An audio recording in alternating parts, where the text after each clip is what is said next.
இப்போ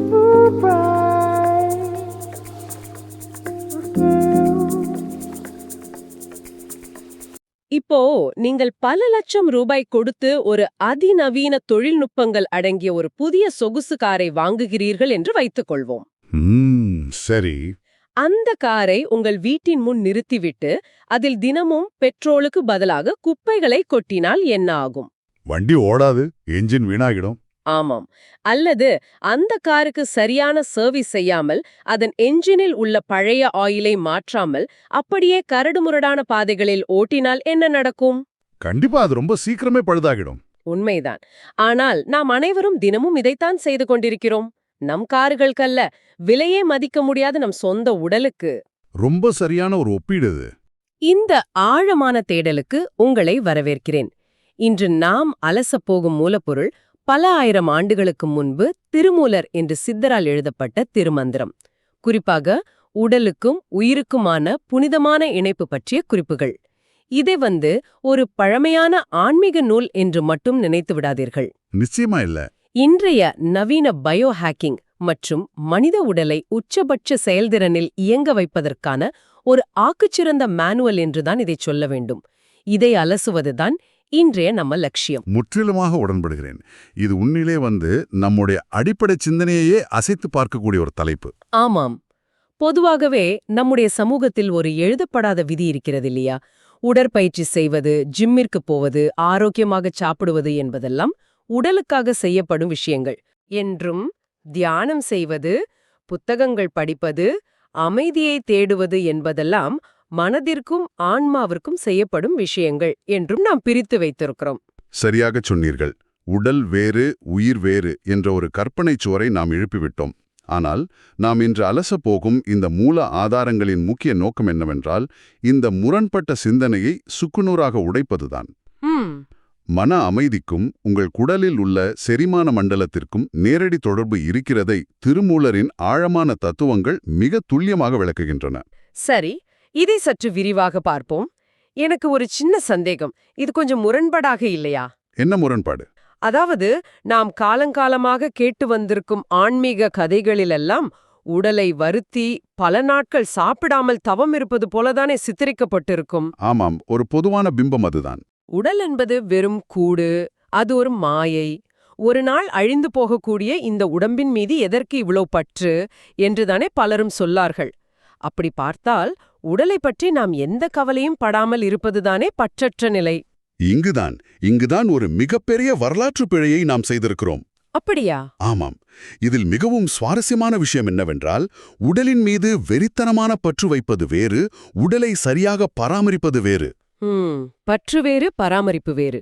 நீங்கள் சொன்ன அந்த உடல் ஒரு மாயை, அது வெறும் சதைப்பிண்டம் என்ற சிந்தனை காலப்போக்கில் தவறாக புரிந்து கொள்ளப்பட்ட ஒன்று. திருமூலர் இந்த தவறான புரிதலை தன் முதல் அடியிலேயே அடித்து நொறுக்குகிறார். என்ன சொல்கிறார் அவர்? அவர் மிக தெளிவாக உடம்பார் அழியின் உயிரார் அழிவர். உடம்பார் அழியின் உயிரார் அழிவர். ஆமாம். இதன் அர்த்தம் என்னவென்றால், உங்கள் பௌதிக உடம்பு அழிவை நோக்கிச் சென்றால் அல்லது நோய்களின் பிடியில் சிக்கிச் சீரழிந்தால் உங்களின் உயிராற்றலும் அதோடு சேர்ந்தே அழிந்து போகும் அல்லது செயலற்று போகும். அதாவது உடல் நோயுற்றால் உயிர் போய்விடும் என்று சொல்கிறாரா? மரணத்தை மட்டும் சொல்கிறாரா? இல்லை, வெறுமனே மரணத்தை மட்டும் அவர் இங்கு குறிப்பிடவில்லை. அந்த உயிராற்றல் அல்லது பிராணன் என்பது நம்முடைய தினசரி எனர்ஜி லெவல். ஓ, நமது அன்றாட ஆற்றல். ஆமாம். இப்போ ஒரு நாள் உங்களுக்கு கடுமையான காய்ச்சல் அல்லது உடல் வலி இருக்கிறது என்று வைத்துக்கொள்வோம். அந்த நேரத்தில் உங்களால் ஆழமாக சிந்தித்து ஒரு தத்துவத்தை புரிந்து கொள்ள முடியுமா? சத்தியமா முடியாது. தூங்கினா போதும் என்றுதான் தோன்றும். அல்லது அமைதியாக உட்கார்ந்து தியானம் செய்யத்தான் முடியுமா? முடியாதல்லவா? உங்கள் உடலின் ஒட்டுமொத்த ஆற்றலும் அந்த நோயை எதிர்த்து போராடுவதற்கே செலவாகிவிடும். மூளைக்கு செல்ல வேண்டிய ஆற்றல் குறைந்துவிடும். துல்லியமாக. உடல் உறுதியாக இருந்தால் மட்டுமே அந்த உயிராற்றல் மன அமைதியையோ அறிவையோ தேடி பயணிக்க முடியும். இது வெறும் தத்துவம் அல்ல, இது மிக துல்லியமான உயிரியல். வாவ்! இதை நான் இப்படி புரிந்து கொள்கிறேன். இது ஒரு விலை மதிப்பெற்ற நவீன ஸ்மார்ட் போனை வாங்கிவிட்டு அதற்கு சார்ஜ் போடாமலும் சாஃப்ட்வேரை அப்டேட் செய்யாமலும் அதிலுள்ள ஆப்ஸ் மட்டும் சிறப்பாக இயங்க வேண்டும் என எதிர்பார்ப்பது போல இல்லையா? மிக அருமையான ஒப்பீடு. நீங்கள் சொன்ன இந்த ஸ்மார்ட் போன் உவமை திருமூலர் சொல்லும் அடுத்த வரிக்கு மிக சரியாக பொருந்துகிறது. அதென்ன வரி? உடம்பை வளர்க்கும் உபாயம் அறிந்தே உடம்பை வளர்த்தேன் உயிர் வளர்த்தேனே. உடம்பை வளர்க்கும் உபாயம் அறிந்தே. ஆமாம், இதில் நாம் கூர்ந்து கவனிக்க வேண்டிய வார்த்தை உபாயம். உபாயம் என்றால் ஒரு தந்திரம் அல்லது வியூகம் என்று எடுத்துக்கொள்ளலாமா? ஒரு ஸ்ட்ராட்டஜி? சரியாக அதேதான். உடலை நோயின்றி தூய்மையாக வைத்துக்கொள்வது எப்படி என்ற உபாயத்தை, அதாவது அந்த ஸ்ட்ராட்டஜியை அறிந்து கொண்டு செயல்படுத்துவது என்பது வேறு ஏதோ ஒன்றிற்காக அல்ல, நம் உயிரை வளர்ப்பதற்கு சமம் என்கிறார். உங்கள் ஸ்மார்ட் போனை சரியான வோல்டேஜில் சார்ஜ் செய்வதும் அதிலுள்ள மெமரி குப்பைகளை அடிக்கடி சுத்தம் செய்வதும் அந்த போனை அதிக நாட்கள் உயிர்ப்புடன் வைத்திருப்பதற்கான ஒரு உபாயம் இல்லையா? கண்டிப்பா. திருமூலர் பல்லாயிரம் ஆண்டுகளுக்கு முன்பே இந்த பயோ ஹேக்கிங் கலையை கற்றுத் தேர்ந்திருக்கிறார். ஆக உடல் என்பது மாயை அல்ல, அது உதாசீனப்படுத்த வேண்டிய ஒரு சுமை அல்ல, அது நம்முடைய ஒட்டுமொத்த ஆற்றலின் மூலாதாரம் என்பதை ஆணித்தரமாக பதிவு செய்திருக்கிறார். நிச்சயமா. ஆனால் இதை பற்றி பேசும்போது எனக்கு ஒரு கேள்வி எழுகிறது. தத்துவார்த்தமாக இது கேட்பதற்கு மிக சிறப்பாக இருக்கிறது. சரி. ஆனால் காலை 9 மணி முதல் மாலை 6 மணி வரை கணினி முன் அமர்ந்து வேலை செய்யும் ஒரு சாதாரண மனிதன் இதை தன் அன்றாட வாழ்க்கையில் எப்படி பொருத்தி பார்ப்பது? சாதாரண மக்கள் இதை புரிந்து கொள்ள அவர் காட்டும் வழிகள் என்ன? அதுதான் திருமூலரின் சிறப்பம்சமே. சாதாரண மனிதர்கள் தத்துவங்களை அப்படியே கச்சா பொருளாக கொடுத்தால் உள்வாங்க மாட்டார்கள் என்பதை அவர் நன்றாகவே அறிந்திருந்தார். ஆமாம், கொஞ்சம் போர் எடுத்துவிடும். அதனாலதான் அன்றாட வாழ்வோடு நேரடியாக தொடர்புபடுத்தக்கூடிய, ஆனால் ஆழ்ந்த உளவியல் மாற்றத்தை ஏற்படுத்தக்கூடிய 3 சக்தி வாய்ந்த உவமைகளை அவர் கொடுத்திருக்கிறார். அந்த 3 உவமைகள் என்னென்ன? நாம் ஒவ்வொன்றாக பார்க்கலாம். முதல் உவமை அகழ் விளக்கும் சுடரும். ஓ, அகழ் விளக்கு. மூலக்குறிப்புகளில் இந்த உவமை மிகவும் சுவாரஸ்யமாக இருந்தது. அந்த அகழ் விளக்கின் அமைப்பு நம் உடலோடு எப்படி ஒப்பிடப்படுகிறது? இப்போ உங்க மனக்கண்ணில் ஒரு அழகான அகழ் விளக்கை கற்பனை செய்து கொள்ளுங்கள். சரி. உங்கள் உடல், அதில் எரியும் பிரகாசமான சுடர்தான் உங்கள் உயிர் அல்லது உங்களின் உயிராற்றல். ஒரு சுடர் எவ்வளவு வீரியமாக பிரகாசமாக எரியக்கூடிய ஆற்றல் கொண்டதாக இருந்தாலும் சரி, அந்த அகழ்விளக்கில் ஒரு சிறிய ஓட்டை விழுந்து விரிசல் விட்டாலோ அல்லது அதிலுள்ள எண்ணெய் முழுவதும் கசிந்து தீர்ந்து போனாலோ என்ன ஆகும்? சுடர் மெல்ல மெல்ல மங்கி இறுதியில் தானாகவே அணைந்துவிடும். வேறு வழியே இல்லை. அதேதான் நமது உயிரியலிலும் நடக்கிறது. விளக்கு எந்த அளவிற்கு உறுதியாகவும் தடையற்ற எண்ணெயோடு இருக்கிறதோ அந்த அளவிற்குத்தான் சுடர் ஒளிரும். அதாவது உடல் ஆரோக்கியமாக இருக்க வேண்டும். ஆமாம். நவீன அறிவியலில் நம் செல்களுக்குள் இருக்கும் மைட்டோகாண்ட்ரியாவை ஆற்றலின் மையம் என்று சொல்வார்கள். நம் உடல் ஆரோக்கியமாக இருந்து தேவையற்ற கழிவுகள் இல்லாமல் இருந்தால்தான் இந்த செல்லுலார் எனர்ஜி வீரியமாக இயங்கும். விரிசல் விட்ட விளக்கில் நாம் எவ்வளவுதான் தரமான விலை உயர்ந்த எண்ணெயை ஊற்றினாலும் அது வீணாகிவிடும். மிகச்சரி. அதுபோல நோயற்ற உடம்பில் நீங்கள் எவ்வளவு சிறந்த சிந்தனைகளை விதைத்தாலும் அது முழுமையாக செயல்படாது. கேட்கும்போதே மிக தெளிவாக புரிகிறது. அடுத்த 2வது உவமை என்ன? 2வது உவமை வாகனமும் பயணியும் அல்லது இலக்கும் என்று சொல்லலாம். இது இன்றைய நவீன வாழ்க்கைக்கு, குறிப்பாக நம்முடைய ஃபாஸ்ட் ஃபுட் கலாச்சாரத்திற்கு அப்படியே நெத்தியடியாக பொருந்தும் என்று நினைக்கிறேன். நீங்கள் சொல்வது 100க்கு 100 உண்மை. இந்த உவமையை சற்று விரிவாக பார்ப்போம். இப்போ நீங்கள் ஒரு மிக முக்கியமான காரியத்திற்காக ஒரு வெளியூர் பயணிக்கிறீர்கள். நீங்கள்தான் பயணி. உங்களுக்கு வாகனம் ஓட்டுவதில் அசாத்தியமான திறமை இருக்கலாம். சரி. நீங்கள் செல்ல வேண்டிய பாதையும் உங்களுக்கு தெளிவாக தெரிந்திருக்கலாம். ஆனால் நீங்கள் செல்லும் வாகனத்தின் என்ஜின் பழுதாகிவிட்டாலோ அல்லது ஒரு பெட்ரோல் என்ஜினில் டீசலை ஊற்றுவது போல தவறான எரிபொருளை ஊற்றி வாகனம் நடுவழியில் நின்றாலோ உங்களால் உங்கள் இலக்கை சென்றடைய முடியுமா? வாய்ப்பே இல்ல. இங்குதான் விஷயம் மிகவும் சுவாரஸ்யமாகிறது. எப்படி சொல்றீங்க? நாம் பயன்படுத்தும் காருக்கு சரியான பெட்ரோல் போட வேண்டும், சரியான நேரத்தில் சர்வீஸ் விட வேண்டும் என்று நாம் எவ்வளவு மெனக்கெடுகிறோம். சின்னதாக ஒரு சத்தம் கேட்டால் கூட உடனே மெக்கானிக்கிடம் வண்டியை விட்டு விடுகிறோம். ஆமா, ரொம்ப அக்கறை காட்டுவோம். ஆனால் அதைவிட பல்லாயிரம் மடங்கு அதிநவீனமான நம் சொந்த உடலை பல நேரங்களில் அந்த காரை விட மிக மோசமாக நடத்துகிறோம் அல்லவா? ஸ்விக்கியிலும் சொமேட்டோவிலும் ஆர்டர் செய்து தேவையற்ற குப்பைகளை எல்லாம் உணவாக உள்ளே தள்ளி நம் உடலெனும் வாகனத்தை பழுதாக்கிக் கொள்கிறோம். இதை ஒரு பரந்த கண்ணோட்டத்தோட இணைத்து பார்த்தால் இந்த முரண்பாடு இன்னும் ஆழமாக புரியும். மனிதர்கள் தங்களுக்கு வெளியே உள்ள ஜடப்பொருட்களை பாதுகாப்பதில் காட்டும் அந்த அதீத அக்கறைய தங்களை தாங்கி நிற்கும் உடலின் மீது காட்டுவதில்லை. உண்மைதான். நாம் நமது உடலுக்குள் செலுத்தும் தவறான உணவுதான் அந்த தவறான எரிபொருள். இது குடலில் வீக்கத்தை ஏற்படுத்துகிறது. அதாவது இன்ஃப்ளமேஷன். என்ஜின் சீஸ் ஆவதைப் போல நம்முடைய ஜீரண மண்டலம் சீஸ் ஆகிறது. அடா, இங்கு பயணிப்பது நம் உயிர், வாகனம் நம் உடல். அந்த வாகனம் பழுதானால் வாழ்வின் எந்த ஒரு இலக்கையும் அடையவே முடியாது. இந்த இடத்தில் நாம் மூல ஆதாரத்தில் உள்ள 3வது உவமைக்கு வர வேண்டும் என்று நினைக்கிறேன். கோவிலும் மூலவரும். ஆமாம், இது எனக்கு மிகவும் பிடித்தமான ஒரு பகுதி. ஏனென்றால் முதல் 2 உவமைகள் உடலை ஒரு இயந்திரம் போலவோ அல்லது கருவி போலவோ பார்க்கின்றன. ஆனால் இந்த 3வது உவமை உடலை ஒரு உணர்வுபூர்வமான புனிதமான தலத்திற்கு எடுத்துச் செல்கிறது. மிகச்சரியான அவதானிப்பு. இந்த உவமையில தான் திருமூலர் ஒரு மிகப்பெரிய உளவியல் புரட்சியை ஏற்படுத்துகிறார். எப்படி? ஒரு கோவில் 1000 வருடங்கள் பழமையானதாக இருக்கலாம், பெரும் பொருட்செலவில் கட்டப்பட்டதாக இருக்கலாம்.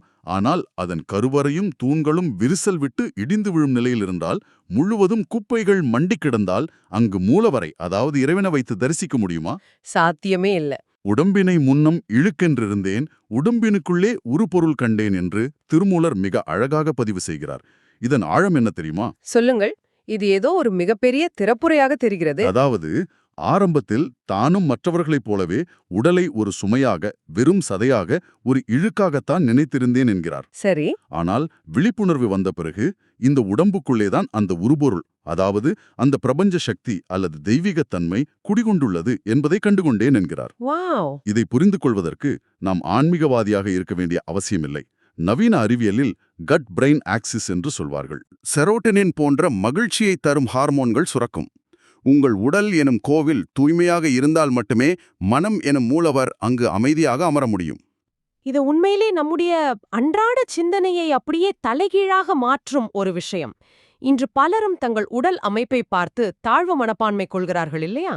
ஆமாம், நான் குண்டாக இருக்கிறேன், நிறம் நன்றாக இல்லை என்று வருந்துவார்கள். உடலை ஒரு குறையாகவே பார்க்கிறார்கள். ஆனால் உடலை ஒரு சுமை என்ற நிலையிலிருந்து அது ஒரு தெய்வீக தன்மையை தாங்கும் ஆலயம் என்ற நிலைக்கு உயர்த்துவது ஒரு மிகப்பெரிய உளவியல் மாற்றம். அதுதான் இதன் அழகே. இந்த உவமைகள் வெறும் கதைகள் அல்ல, அவை உடல்நலம் குறித்த நமது மனநிலையை எப்படி மாற்றுகின்றன என்பதை நாம் உணர வேண்டும். உங்கள் உடலை நீங்கள் ஒரு குப்பைத் தொட்டியாக நினைத்தால் அதில் எதை வேண்டுமானாலும் போட்டு நிரப்புவீர்கள். ஆனால் அதை ஒரு அகல் விளக்காகவும், வாகனமாகவும், ஆலயமாகவும் பார்க்கத் தொடங்கும்போது நாம் அதன் மீது இயல்பாகவே ஒரு மரியாதையை கொள்ளத் தொடங்குகிறோம். உடலை ஒரு ஆலயமாகவும் வாகனமாகவும் பார்க்க வேண்டும் என்பது தத்துவ ரீதியாக மிகவும் அருமையாக இருக்கிறது. தெளிவாகிவிட்டது. ஆனால் இந்த வாகனத்தை பராமரிப்பதற்கான நடைமுறை தீர்வு என்ன? ஆக இதற்கெல்லாம் என்ன அர்த்தம்? ஒரு சாதாரண மனிதன் இந்த ஆலயத்தை எப்படி சுத்தம் செய்வது? இது ஒரு முக்கியமான கேள்வியை எழுப்புகிறது. நாம் இதுவரை தத்துவார்த்தமாக பார்த்தோம். இனி நடைமுறையில் இது எப்படி செயல்படுகிறது என்பதை பார்க்க வேண்டும். சரி. மூல ஆதாரத்தில் கொடுக்கப்பட்டுள்ள மிக முக்கியமான திறவுகோல் செய்தி இதுதான். உடல் என்பது நோய்களை சுமக்கும் குப்பை தொட்டி அல்ல, அது தன்னைத்தானே குணப்படுத்திக் கொள்ளும் உயிலை தாங்கும் பொக்கிஷம். அதாவது நாம் நோய்கள் வரும்போது தற்காலிகமாக ஏதேனும் மாத்திரையை போட்டு உடலை தேற்றுவதை விட வேறொரு அணுகுமுறை தேவை என்கிறீர்கள். ஆமாம், உண்மையான ஆரோக்கியம் என்பது வெளியிலிருந்து எதையாவது புதிதாக உள்ளே போடுவதில் இல்லை, உள்ளே இருக்கும் கழிவுகளை வெளியேற்றுவதில்தான் இருக்கிறது. உடலின் இயற்கையான கழிவு நீக்க செயல்பாட்டை நாம் புரிந்து கொள்ள வேண்டும். இதை சற்று விளக்க முடியுமா? உடலுக்கு ஓய்வு கொடுப்பது என்றால் சும்மா தூங்குவது மட்டும்தானா? அல்லது தேவையற்ற குப்பையான உணவுகளை போட்டு ஜீரண மண்டலத்தை வதைக்காமல் அதற்கு ஓய்வு கொடுப்பதும் இதில் அடங்குமா? மிகச்சிறந்த கேள்வி. உடலை வளர்ப்பது என்றால் வெறும் உணவளிப்பது மட்டுமல்ல. பல நேரங்களில் நாம் உடலுக்கு அதிகமாக கொடுத்துதான் அதை கெடுக்கிறோம். ஆமா. அறிவியல் பூர்வமாக பார்த்தால் நம் உடலுக்குள் இயற்கையாகவே தன்னை தானே சுத்திகரித்துக் கொள்ளும் ஒரு அபாரமான ப்ராசஸ் இருக்கிறது. நவீன அறிவியலில் இதை ஆட்டோஃபேஜி என்று சொல்வார்கள். Autophagy, okay.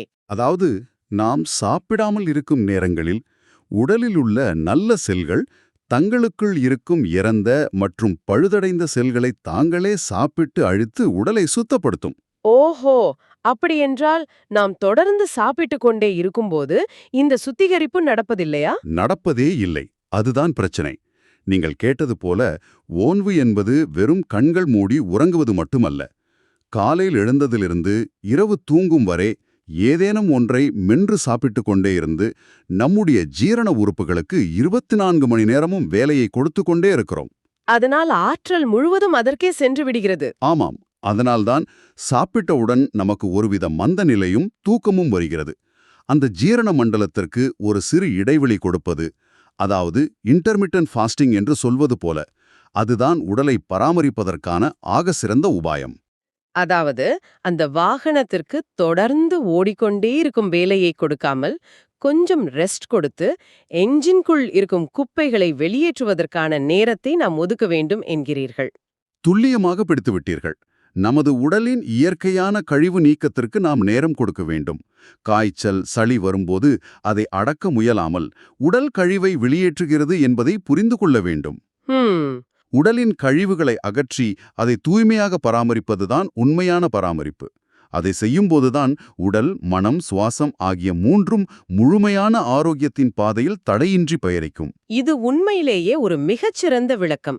உள்ளே சேர்ந்திருக்கும் தேவையற்ற கழிவுகளை வெளியேற்ற அனுமதித்தாலே பாதி பிரச்சனைகள் தீர்ந்துவிடும். கண்டிப்பா. அகழ்விளக்கில் உள்ள தூசியை துடைப்பது போல தூய்மையான உடலில் மன அமைதியும் ஆரோக்கியமும் இயல்பாகவே குடிபோகும். அருமை. நாம் இந்த ஆழமான தேடலின் இறுதிக்கு வந்துவிட்டோம். உடலை ஒரு மாயை என்ற தவறான புரிதலிலிருந்து விடுவித்து அதை உயிரை தாங்கும் பொக்கிஷமாகவும் அகழ்விளக்காகவும் வாகனமாகவும் ஆலயமாகவும் நாம் பார்த்த இந்த பயணம் மிக சிறப்பாக இருந்தது. எனக்கும் இது மிகவும் சுவாரஸ்யமாக இருந்தது. இதை கேட்டுக்கொண்டிருக்கும் உங்களுக்கு ஒரு சிறிய வேண்டுகோள். அடுத்த முறை நீங்கள் மனதளவில் மிகவும் சோர்வாகவோ அல்லது குழப்பமாகவோ உணரும்போது உங்கள் உடலெனும் அகழ் விளக்கை சற்று கவனித்துப் பாருங்கள். அதற்கு தேவை ஏதேனும் தற்காலிக தீர்வா அல்லது உண்மையான ஓய்வும் தூய்மையுமா? உடலை கவனித்தாலே மனதின் பல முடிச்சுகள் அழிந்துவிடும். விடை பெறுவதற்கு முன் ஒரு ஆழமான சிந்தனையை உங்கள் மனதில் விதைக்க விரும்புகிறேன். ஆயிரக்கணக்கான ஆண்டுகளுக்கு முன்பே உடலின் இயற்கையான கழிவு நீக்கச் செயல்பாடே ஆன்மீக தெளிவிற்கான முதல் படி என திருமூலர் கூறியிருக்கிறார் என்றால், இன்று நாம் சந்திக்கும் பெரும்பாலான மனநல போராட்டங்கள் உண்மையில் குப்பைகளால் தேங்கிப்போன நம் உடலெனும் ஆலயம் எழுப்பும் உதவிக்கான அபயக்குரல்தானோ? சற்று சிந்தித்துப் பாருங்கள். இந்த ஆழமான உரையாடலை இதோடு நிறைவு செய்கிறோம். நன்றி.